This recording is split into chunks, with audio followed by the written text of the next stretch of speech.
ബോബി എന്ന് വിളിക്കുന്ന പേര്. ഞാൻ ഞാവള്ളിയിൽ ആണ്ടുകുന്നേലെ കരൂരിനും അന്ത്യാളത്തിനും ഇടയ്ക്കാണ് ഞങ്ങൾ ഈ പ്രൊജക്റ്റ് ചെയ്യുന്നത്. ഇതെൻ്റെ വൈഫ് സിൻലറ്റ്, ഇത് മൂത്തയാള് അലിക്ക്, രണ്ടാമത്തെ ആള് ഫെലിക്സ്. ഇത് ഞങ്ങളുടെ ജ്യേഷ്ഠൻ, ഈ ട്രസ്റ്റിൻ്റെ ചെയർമാനായിട്ടുള്ള ആളാണ്.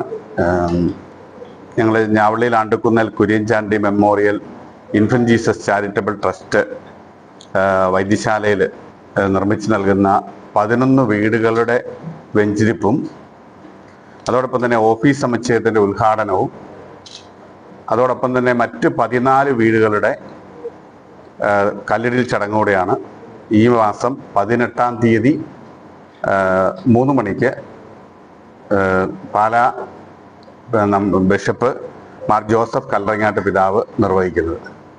ആ അവസരത്തിൽ തീർച്ചയായിട്ടും കേരള സംസ്ഥാനത്തിൻ്റെ 3 മന്ത്രിമാർ, പ്രത്യേകിച്ച് കോട്ടയത്തെ മിനിസ്റ്ററായിട്ടുള്ള Vasavan sir, MP Ragesh minister, Roshy Augustine, പ്രതിപക്ഷ നേതാവ് VD Satheesan, Francis George MP, UDF convener Adoor Prakash, പാലായുടെ നമ്മുടെ രാജ്യസഭാ MP ജോസ് കെ മാണി, അതോടൊപ്പം തന്നെ പാലായുടെ MLA മാണി സി കാപ്പൻ, പനക്കലച്ചൻ, മറ്റ് ഇടവകയിലെ വികാരിയച്ഛന്മാർ, അതുപോലെ മറ്റ് പഞ്ചായത്ത് മെമ്പർ,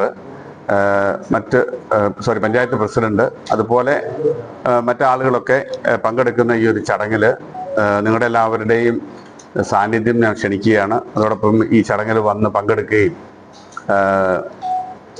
ഞങ്ങൾ ചെയ്യുന്ന ഈ പ്രൊജക്റ്റിന് ഉള്ള ഒരു പ്രാർത്ഥനകളും മറ്റും ഉണ്ടാവണം എന്നും അപേക്ഷിക്കുകയാണ്. ഇത് 3 ഏക്കർ സ്ഥലമാണ്. ഈ 3 ഏക്കർ സ്ഥലത്ത് നമ്മൾ മേടിച്ച് ഇത് ചെയ്യുന്നതാണ്. 3 ഏക്കർ സ്ഥലത്ത് ട്രസ്റ്റിന്റെ പേരിൽ വാങ്ങിയിട്ട്. ഇപ്പൊ ഞങ്ങൾ ഉദ്ദേശിച്ചത് ഇത് ശരിക്കും പാലാ ബിഷപ്പ്, എൻ്റെ ചെറുപ്പം പോലുള്ള ആഗ്രഹമായിരുന്നു എന്തെങ്കിലും ഒരു കാര്യങ്ങൾ ചെയ്യണമെങ്കിൽ അതൊരു നാട്ടിലൊരു നല്ലൊരു അനാഥാലയം ചെയ്യണമെന്ന്. ഞങ്ങളൊക്കെ പുറത്തായതുകൊണ്ട് തീർച്ചയായിട്ടും അതിന് പ്രാക്ടിക്കലായിട്ട് ഒത്തിരി ബുദ്ധിമുട്ടുകളുണ്ട്.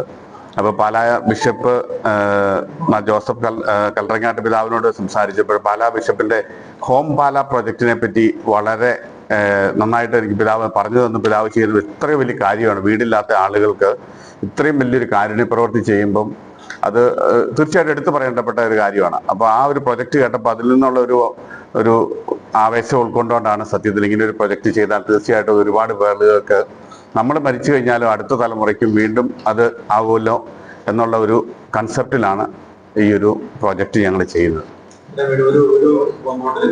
ഇതൊരു കോമ്പൗണ്ടിൽ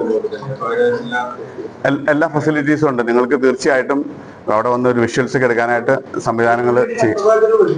ഏകദേശം ഒരു 12 രൂപ മുടക്ക് അല്ലെ, 12 ലക്ഷം രൂപ മുടക്കായിട്ടുണ്ട്. നിങ്ങൾ ആ വീട് വന്ന് കണ്ടതിന് ശേഷം നിങ്ങൾക്ക് അതിനെപ്പറ്റി ഒരു ധാരണ ഉണ്ടാവും. അത്രയും മനോഹരമായിട്ടാണ് ചെയ്തേക്കുന്നത്.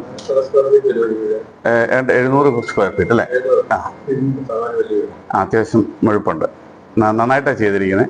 തീർച്ചയായിട്ടും നിങ്ങളെല്ലാവരും ഇത് കഴിയുമ്പോൾ ഉറപ്പായിട്ട് നമുക്ക് അവിടെ പോകാം, എൻ്റെ വിഷ്വൽസ് എടുക്കാം, കണ്ട് എല്ലാം കരികല്ലൊക്കെ ഇട്ട് കെട്ടി മനോഹരമായിട്ടാണ് ചെയ്തിരിക്കുന്നത്. ഒരു കോമ്പൗണ്ടാണ്. അത് ഒരുപാട് ആപ്ലിക്കേഷൻസ് നമുക്ക് കിട്ടി. ആ ആപ്ലിക്കേഷൻസ് എല്ലാം നമ്മൾ അതിനകത്ത് ജെനുവിനായിട്ടുള്ള ആളുകളുടെ മാത്രം ഇത് ധരിച്ച്, അതിനകത്ത് ഒരിക്കലും ഒരു കാര്യം നിർബന്ധമുള്ളത്, ഇതിന്റെ ബെനഫാക്ചേഴ്സ് ആരാണെന്ന് ഒരിക്കലും പുറത്ത് അവരുടെ ഒരു ഫോട്ടോ എടുക്കാനോ മറ്റു മാധ്യമങ്ങളിൽ കൊടുക്കാനോ ഞങ്ങൾ ആഗ്രഹിക്കുന്നില്ല. കാരണം അത് ഈ ചെയ്യുന്ന ഒരു വർക്ക് സത്യസന്ധമായിട്ടാണ്. അപ്പോൾ അത് ഒരിക്കലും നമ്മൾ അവരുടെ ഇല്ലായ്മയെ നമ്മൾ ചൂഷണം ചെയ്യുകയോ ഒരു മാർക്കറ്റ് ചെയ്യുന്ന ഒരു സ്ട്രാറ്റജി നമുക്ക് ഇതിൻ്റെ ഇല്ല. അത് മാത്രമേ ഉള്ളൂ. ഇപ്പം ആപ്ലിക്കേഷൻ തന്നേക്കുന്ന എല്ലാവരും നമ്മൾ കൃത്യമായിട്ട് പറഞ്ഞു കഴിഞ്ഞാൽ യഥാർത്ഥ ആപ്ലിക്കേഷൻ ആണോ എന്ന് നമ്മൾ വെരിഫൈ ചെയ്ത് അർഹതപ്പെട്ടവരാണോ എന്ന് നോക്കി മനസ്സിലാക്കിയതിന് ശേഷമാണ് ഇത് ചെയ്തിരിക്കുന്നത്. എല്ലാ മതത്തിലും ഉണ്ടോ? എല്ലാ മതത്തിൽപ്പെട്ട ആളുകളും ഉണ്ട്.